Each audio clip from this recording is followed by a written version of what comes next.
Ready, start. In the judgment of the Kerala High Court, a number of general directions have been issued to all the criminal courts which are called upon to hold trials, particularly in cases involving an offence under Section 138 of the Negotiable Instruments Act 1881, as also in all other cases involving offences which are technical in nature and do not involve any moral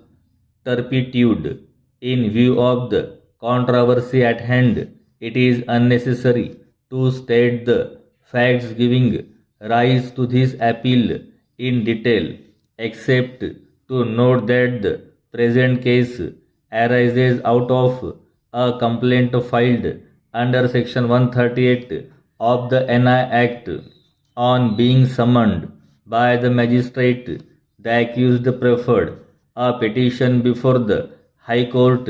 under Section 482 of the Criminal Procedure Code 1973, inter alia, praying for dispensing with her personal appearance before the magistrate, as aforestated. The High Court, which allowing the said application and permitting the accused to appear before the trial court through her counsel, felt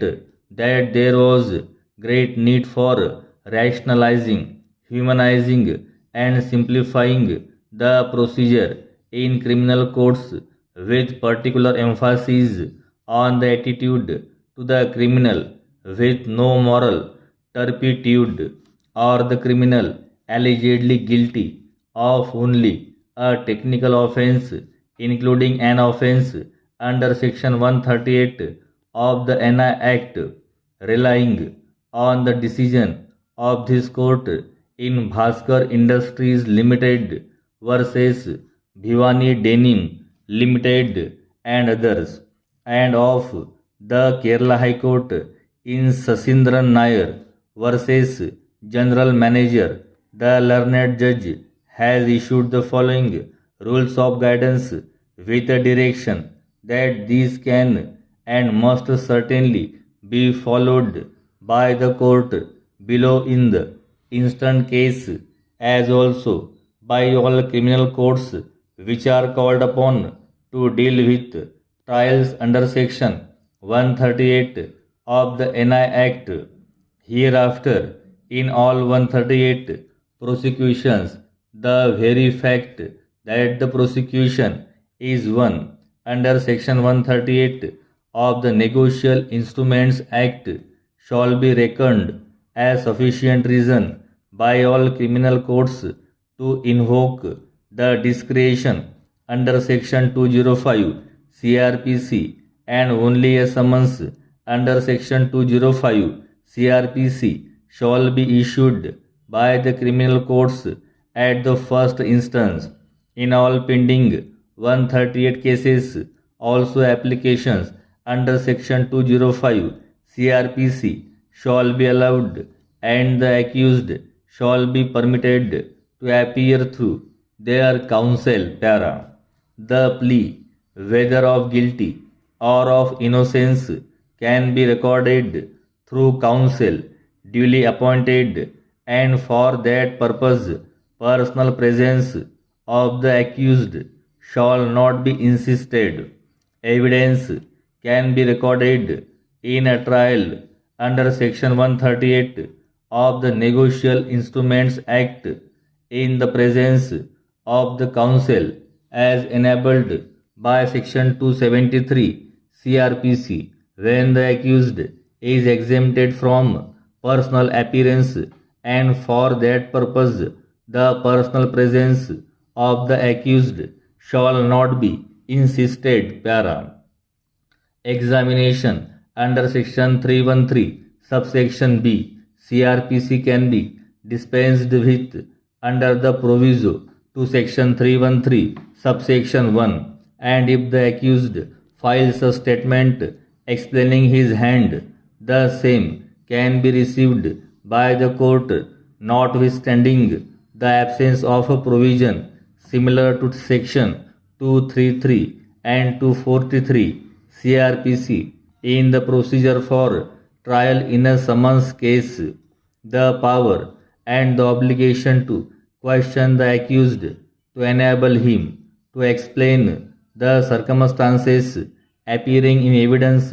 against him must oblige the court in such situation to accept and consider the written statement made by the accused. To receive the judgment also, it is not necessary or essential to insist on the personal presence of the accused if the sentence is one of fine or the judgment is one of the acquittal. After the pronouncement of judgment, the case can be posted to a specific date with directions to the accused to appear in person to undergo the sentence. By that date, it shall, of course, be open to the accused to get the order of suspension of the superior court produced before court,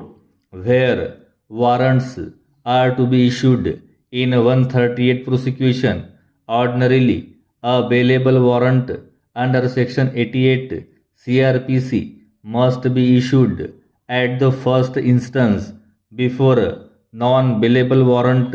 without any stipulations under section 87 CRPC is issued. Para. The above stipulations can only be reckoned as applicable in the ordinary circumstances and are not intended to fetter the discretions of the court to follow any different procedure if there be compelling need. In such event, the order's directions of the magistrate shall clearly show the specific reasons as to why deviations are resorted to. So, any person having a grievance has the option of approaching this court